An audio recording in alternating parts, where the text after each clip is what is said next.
Hello there, I'm Karen Barn, and I want to jump on here today just to do a quick Facebook Live, kind of about football. It's football season. I love football. But I find football interesting because it's more of a mental game than you realize, or that I realize. Because we watched yesterday, Green Bay Packers played San Francisco 49ers. And I would have thought the Packers would win all day long. They have that Aaron Rodgers guy. He's supposed to be a really good quarterback. And I say that because I've always had my doubts about him. But instead, the 49ers won. And I realized that sometimes it's self-belief. I think that when the Packers drove down the first thing and they scored, I think in their mind, they're like, we got this. Piece of cake, we're going to win. And the 49ers, it was a slap in their face, and they're like, okay, we got to bear down. Sometimes the better person, the better business, the better product doesn't win. It's the person who believes in themselves, believes in their product, believes in what they're doing that wins.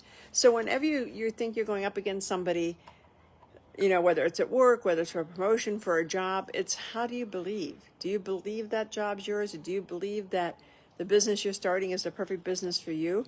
Then move forward with that. It's always going to be the belief system and your mindset.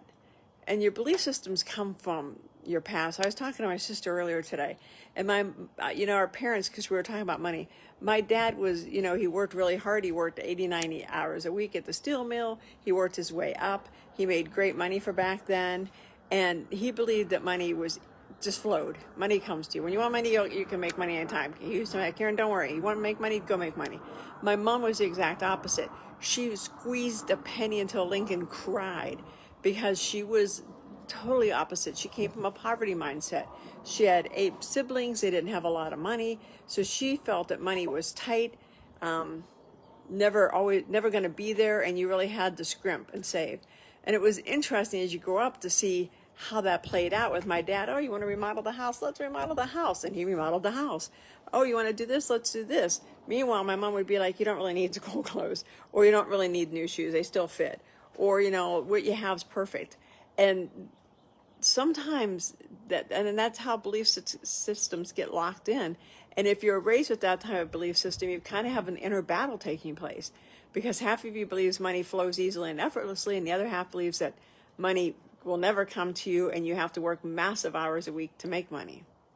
So this gets back to what I said about, football and the Green Bay Packers. They truly believed that they were going to win, so much so that they didn't put in the work.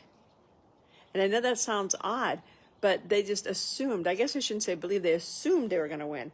Whereas the 49ers believed they were going to win because they believed they had worked hard enough. And when the field goal kicker, before he went into the game, he looked at everybody and said, well, I guess we're going to the NFC Championship game. He hadn't even kicked a field goal, but he was that positive. It's the mindset you have that will determine your success or failure. And that's why I really coach women to help them reconnect within, figure out what's going on within here, and how do we reimagine your story so you can tell a better story?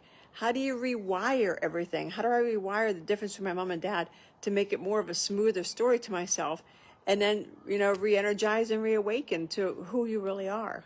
It's a process. Change doesn't happen overnight unless you've done a lot of work leading up to that. So think about your belief system. When you say something, and you stop and think about it. If you say, well, my God, I hate football. That's okay if you hate football, all good. But do you hate football, or does it come from a previous belief? I mean, every time I say I don't like something or like something, I stop and think, where's that come from? Is that me? Or is that a belief I picked up from somewhere else? You'd be amazed to find out what stories you're running that aren't your stories. So I hope this helped you. It's Sunday. Enjoy your day. If you're watching football, get some popcorn, get some beer. Beer and popcorn. Get some beer and kind of kick back and enjoy. Get your work done. And remember, what you believe is what you bring about. So if you don't like what you have, let's recreate that story. Talk to you later. Bye-bye.